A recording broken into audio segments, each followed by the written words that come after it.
Now let's try another preset that's a little bit more advanced than just a fade and fly in. I'm going to select the basketball that we had bouncing before.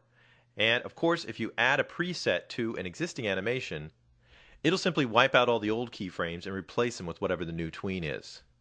So we can go over to our motion presets and we can try one that's a little bit more advanced, like the Bounce Out 3D. From the preview, you can see we've got a lot of motion going on.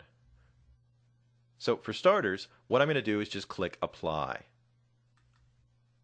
Now you can see that it asks me if I want to replace the original animation, so I'll say yes, and we'll have all new keyframes representing our new motion for our object.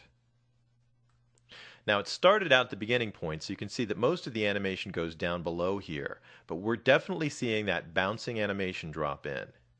It is in the wrong place though. But remember, we can move the entire animation whenever we want to, simply by clicking the animation path and not the object. Now that's going to be the solid line path here, not the dotted one. When I click it, I've selected the motion tween, and you can see that over in the properties window.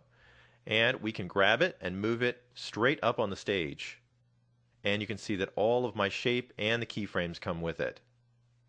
Now I'm just going to keep moving this up here until the basketball is kind of off the top of the stage, and I also want the bounces to look like they're kind of along the floor again.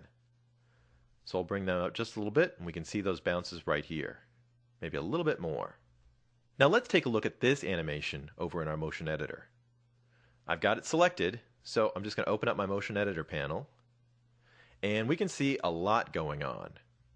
We've got scale X and Y going here. We've got X and Y, and we even have a Z property being animated. And we've got a couple of eases. I can see simple down here, which is our normal one, but I can also see a bounce in, which is just like the one we used before. Now our animation has a lot of frames. Let's see how much.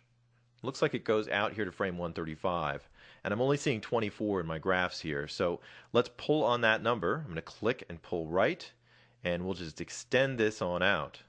And now we can actually see what's going on in the scale X and scale Y layers. For starters, this looks pretty much like our animation that we built. We had a Y property going up and down with a bounce in applied to it. It looked just like this one. But ours wasn't moving any in the X direction or the Z direction. So we're getting a little crosswise movement on the stage from the X value, and we're getting a little perspective by changing the Z value. What's also kind of cool is they're doing some custom keyframes down here to actually deform the object in the X and Y directions when it hits the ground. Let's see what that looks like.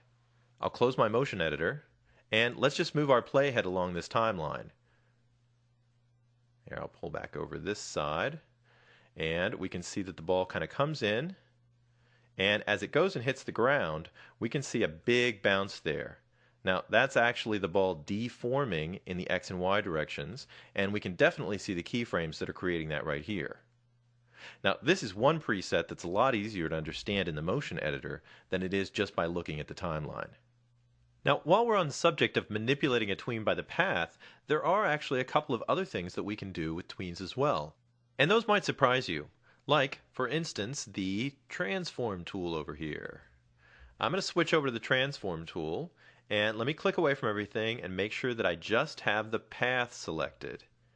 Now you can even see that the basketball is not included in the selection. It's just the actual path itself. Now this is interesting because the transform tool is going to do exactly what it always does. It's going to scale, rotate, skew, whatever it is you want, but it's going to do it to the object we have selected. Now in this case, we're taking a very complex animation with lots of keyframes and interrelated items, and all I want to do is simply stretch the path. I'll just grab it over here on the edge, and you see that I can just extend the path, and it recalculates everything, including all the bounces and everything that goes on. Now I'm just going to stretch it out a little bit more this way. And now, even though we started with the preset, we have our ball moving and bouncing in the X direction and traveling a lot further than it did originally. So don't forget that our transform tool is for more than just transforming objects.